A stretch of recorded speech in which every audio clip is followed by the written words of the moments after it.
think for a moment of all the things and all the people that you think you really need in your life. And then think about all of those falling away. All of the things, all the people you think you really, really need, all of those gone. And I know that can be a dark thought to confront.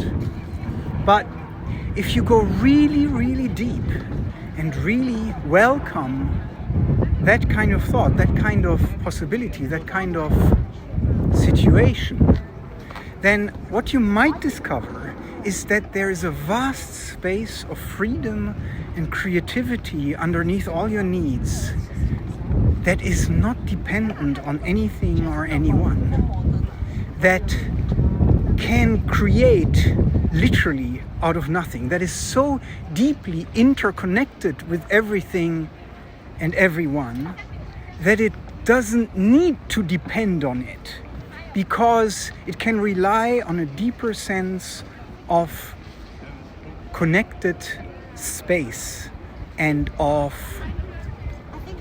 unstoppable inspiration to create and connect. And that doesn't mean that you have to lose everything you think you need. But if you can live in a way, learn to live in a way that you love what you think and who you think you need,